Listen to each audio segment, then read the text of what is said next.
Well, let's delve into the details of what this deal means and its possible impact. Brai Odion-Esene, founder of public policy advisory firm SW4 Insights, joins me now in studio. Welcome back to the show. Thank you for having me. So as we look at the details of the USMCA, just how different is it from NAFTA? I would say maybe 90%, 85% is the same. So there were tweaks made around the margins around things like, for example, the digital economy, which it's fair to say did not exist in 1994 when this was initially signed. And then you have stricter rules of origin around auto manufacturing, for example, which was clearly aimed at limiting the amount of jobs that the US and Canada were losing to lower skilled workers in Mexico. And then you have more, I guess I would say more stringent labor standards and enforcement of environmental rules. Again, things that I think the Democrats in the House really wanted to see in this deal before they agreed to vote for it. And certainly a lot of people would agree that it certainly was in need of an update. But as we look at some of the concessions made to you, which were the most significant?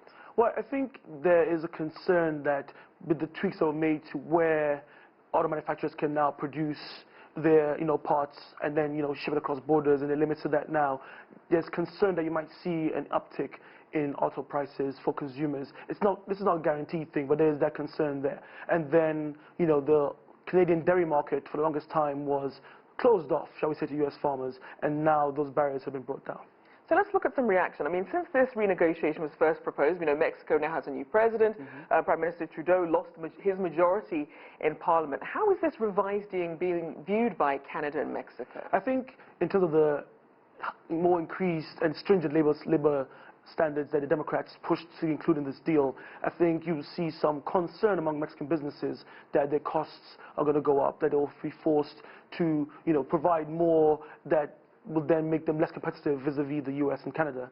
And I think for the Canadian perspective, I don't think there's too much to quibble with on their end. I think, like I said, dairy farmers might be a little peeved that they're going to face more competition from their US counterparts. But I think overall, I would be very shocked if the Canadian Parliament, even with a minority government in place now, did not ratify this. And what about America's major industries, agriculture, manufacturing, etc.? What are their impressions of this deal? Well, I think, honestly, the baseline is just certainty. Right, like there was a concern at one point that there would not be a deal, that President Trump might just pull out of NAFTA, and all of a sudden you have borders springing up where there were no borders before.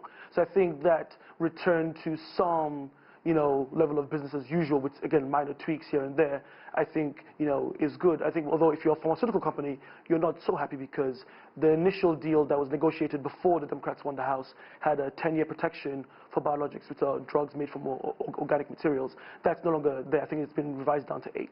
And so there's like some displeasure on that front. If you're a tech company, you're happy because now there's provisions in there that facilitate increased digital trade. They extend protections for online liability, etc. So it's a mixed bag, depending on who you talk to. And you can certainly put a little bit of an asterisk next to the certainty, because we know that there was a sunset clause added to the deal that requires the 3 countries to review whether to remain in the agreement after 6 years, and if any country decides not to continue, then the USMCA expires 16 years later. What's the thinking behind this? Well, I think if you ask a supporter of this deal, they'll say, well, again, you can't just have deals in perpetuity when, economies change, new factors that were not in existence when the original deal was signed might come up that you need to revisit. Or you might have a party to the agreement that's not keeping up their end of the bargain. So this allows, I guess, the aggrieved party in the 3 to say, hey, we need a review because, XY country is not, sticking to the terms of the agreement. So I think that's the logic behind it. But you also have to factor in the fact that any country of the 3 can pull out of this agreement, and all they have to do is provide a 6-month notice to the other 2. And so it makes you question how much certainty this is providing once you really dig into the details. And let's also look into the timing of this. Obviously, the US still has its ongoing trade negotiations with China, some upcoming now trade frictions with the EU, and of course, impeachment proceedings right here at home, all in an election year. What is the significance of the timing? Well, I think it has that split screen effect, right? Like on the one end, you have the ongoing impeachment trial in the Senate, and on the other side, you see President Trump today signing this agreement into law, which fulfills a campaign promise he had when he was running for president. And so I think it gives them the ability to go on the campaign trail and not only tout the Phase 1 deal with China, but also the fact that he fulfilled what he considered to be his pledge to revise the NAFTA agreement. Again, you can quibble with how much of a revision was made to the original agreement, but he can still say that this, you know, may make some differences compared to the original version. Well, certainly optics do matter, especially in an election year. Exactly. Always good to have you on. Brai Odion-Esene, there, founder of public policy advisory firm SW4 Insights.